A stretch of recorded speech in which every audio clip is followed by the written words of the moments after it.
Roulette act किस वर्ष पारित हुआ था? 1919 में, 1921 में, 1929 में, 1916 के अंदर। यहां पर 4 साल लिखे हुए हैं। एक तो लिखा हुआ है 1916 लिखा हुआ है, एक लिखा हुआ है 1919, एक लिखा हुआ है 1921 और एक आपके लिखा हुआ है 1929। ठीक है, जो 1916 है आपके, यहां पर आप जानते हो इस वर्ष दोस्तों कांग्रेस का लखनऊ अधिवेशन हुआ था। पेपर के लिए महत्वपूर्ण सवाल है। और आप ये भी जानते हो कि जो लखनऊ अधिवेशन था इसके अंदर अंबिका चरण मजमूदार जो है यह इसके अध्यक्ष थे। ये भी आपको ध्यान रखना है। ठीक है, और इसी अधिवेशन में कांग्रेस और मुस्लिम लीग जो है इसके मध्य क्या हुआ था? एग्रीमेंट हुआ था। और कांग्रेस में जो गरम और नरम दल है इनका भी आपस में जो एग्रीमेंट है वह भी यही हुआ था। आपको ध्यान रखना है। ठीक है, 1916 के अंदर दोस्तों आपके एक और चीज होती है, आप जानते हो, जिसको बोलते हैं होम रूल लीग मूवमेंट। ठीक है, तो होम रूल लीग मूवमेंट जो है इसकी शुरुआत भी कब होती है? 1916 के अंदर होती है। और एनी बेसेंट और आपके साथ में एनी बेसेंट के साथ में बाल गंगाधर तिलक जो है ये मिलकर जो है आपके इसको स्टार्ट करते हैं। आपको ध्यान रखना है। ठीक है, अगला क्वेश्चन है 1919 दोस्तों ना। इसी 1919 में आप जानते हो इसी में एक एक्ट आया जिसका नाम था रोलेट एक्ट। ठीक है,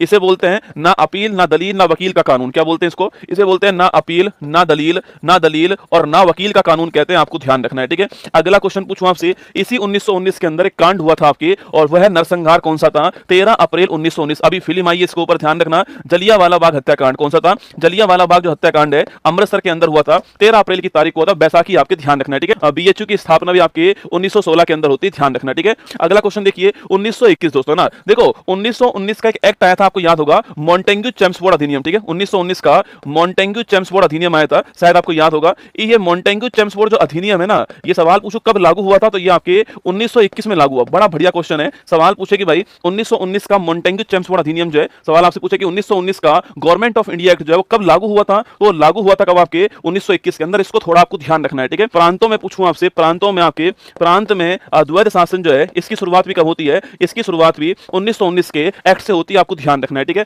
अगला ऑप्शन है 1929 दोस्तों ना। 1929 के अंदर कांग्रेस का लाहौर अधिवेशन हुआ था। ठीक है, और इस लाहौर अधिवेशन के अध्यक्ष कौन थे? आपके पंडित जवाहरलाल नेहरू इसके अध्यक्ष थे। और मैंने आपसे कहा कि जो पंडित जवाहरलाल नेहरू इस लाहौर अधिवेशन के अध्यक्ष थे, इसमें ध्यान रखना है, इसमें पूर्ण स्वराज की मांग होती है। किसकी मांग होती है? पूर्ण स्वराज की मांग होती है। और अगले दिन 26 जनवरी को, कब? आपके 26 जनवरी 1930 को नोट कीजिएगा। आपके 26 जनवरी की तारीख को आप जानते हो 1930 के अंदर जो है पूर्ण स्वराज दिवस बनाया गया। आपके पूर्ण स्वराज दिवस जो है यह बनाया गया था। आपको ध्यान रखना है। ठीक है, तो हमारा 1919 ठीक आंसर है, ऑप्शन नंबर 1 है। और यहां पर ऑप्शन नंबर 3 देखो, ये एनटीपीसी की दोस्तों खास विशेषता है। कई लोग सोचते हैं ऑप्शन नंबर 1 यहां टिक कर देंगे, ये आपके ऑप्शन नंबर 1 में डी ऑप्शन लिखा हुआ है। ठीक है, इसलिए जहां पर ए होगा ना उसको टिक करना है। ये थोड़ी सी बारीक बात है, ध्यान रखना। शुरुआत में आपको समझा रहा हूं ये बात है ना।